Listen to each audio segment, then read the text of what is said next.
Cake ini bisa dilihat kan bagaimana betapa lembutnya cake ini. Ini teksturnya hampir menyerupai puding ya sahabat ya, saking lembutnya.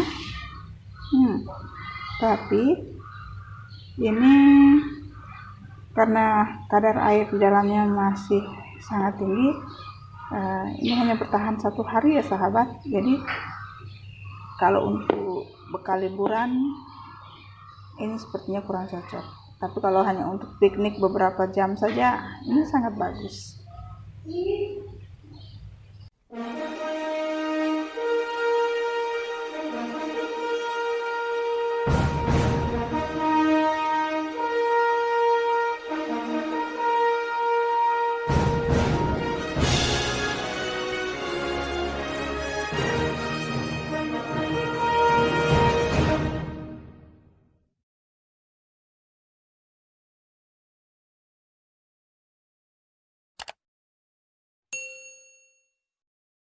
Hai sahabat kuliner, apa kabar? Semoga hari ini semuanya baik-baik ya, semua sehat-sehat. Kita berjumpa lagi. Kali ini kita akan otak-atik satu resep yang berbahan dasar labu. Ya, saya punya sepotong labu kuning. Ini sisa sayur bening tadi pagi, daripada disimpan di kulkas nggak tahu kapan mau dipakai, kita eksekusi saja pagi ini. Mari kita siapkan bahan-bahannya. Sahabat ngemil, sebelum kita siapkan bahan-bahan lainnya, ada baiknya kita siapkan dulu labu. Labu ini setelah dikupas sengaja dipotong kecil seperti ini karena akan dikukus. Ini gunanya supaya labu ini lebih cepat matangnya, jadi proses pengukusan tidak terlalu lama. Jadi kita kukus dulu labu ini, setelah itu sambil kita menyiapkan bahan-bahan lainnya. Saya kukus dulu ya sahabat ngemil. Ini dia bahan utama kita, yaitu labu yang sudah dikukus selama kurang lebih 10 menit. Ini sudah matang. Sekarang kita hancurkan, kita lumatkan menggunakan sendok, atau biasa juga kita sebut dengan piur ya, piur untuk makanan bayi. Oke, kita lumatkan sampai hancur seluruhnya, baru kemudian kita akan aplikasikan dengan bahan-bahan yang lain. Ini kenapa saya pilih dikukus? Sebenarnya ada pilihan. Selain dikukus bisa juga sebenarnya direbus, cuman kalau direbus kita akan menggunakan air rebusan, dan air rebusan itu tidak dimanfaatkan untuk kue ini. Jadi otomatis bahan atau kandungan baik yang di dalam labu ini akan tertinggal di air rebusan itu dan tidak bermanfaat, kan sayang sekali ya. Makanya saya pilih dengan cara mengukus supaya manfaat-manfaat baik yang terdapat di dalam labu ini tetap terperangkap di dalam dan kita dapat nikmati manfaat baiknya. Kita hancurkan, kita lumatkan. Ya, ini dia labu kukus yang sudah kita lumatkan dan ini sudah hancur seluruhnya. Kita di sini punya bahan-bahan. Yang pertama 2 butir telur ukuran sedang, telur ayam ya. Kemudian kurang lebih 75 gram gula pasir. Kemudian 1 sendok teh SP, kurang lebih 25 ml kental manis putih, 15 ml sirup atau perasan air jeruk nipis, 100 gram terigu. Ya, setiap resep kita menggunakan sedikit saja terigu karena kita menggunakan bahan natural lainnya. Dan yang terakhir 50 gram mentega yang sudah dilelehkan atau ditim. Baik, pertama-tama kita masukkan 3 bahan, yaitu telur,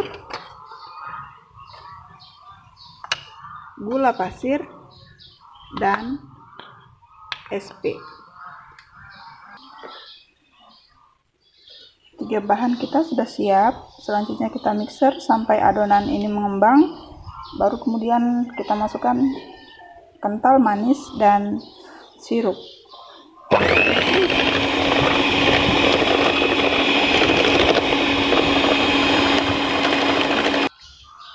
Ya, sahabat ngemil, kita sini punya adonan sudah mulai mengembang.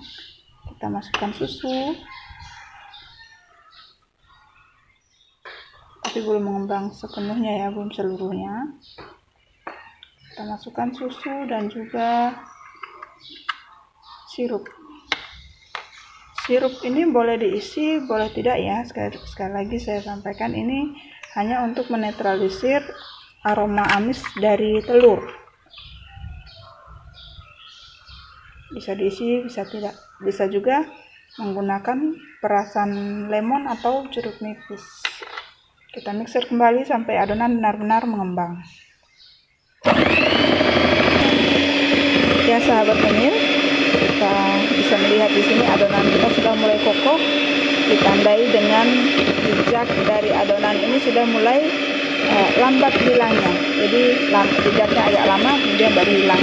Artinya adonan kita mulai kental dan siap untuk dimasukkan terigu dan juga labu, pure labu ya. Ya sahabat ngemil, pure labu kita sudah masuk seluruhnya, jadi sudah habis, sudah masuk ke dalam adonan dan tercampur rata. Yang terakhir kita masukkan mentega yang sudah dilelehkan.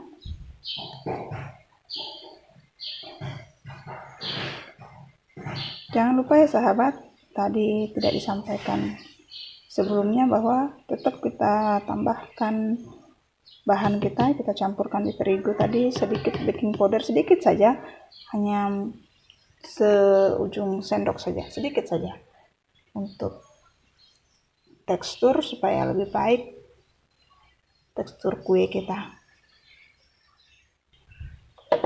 Ya, ini dia adonan kita mulai rata dan sudah siap untuk dicetak. Oke, kita matikan mixer dan kita bantu mengocok atau tidak mengocok, kita akan ratakan adonan dengan bantuan spatula agar lebih merata. Karena ini tipsnya, setelah masuk mentega, adonan yang sudah jadi ini tidak boleh terlalu lama di mix, karena nanti akan merusak tekstur yang sudah jadi ini. Bisa jadi adonan kita menjadi bantet ya.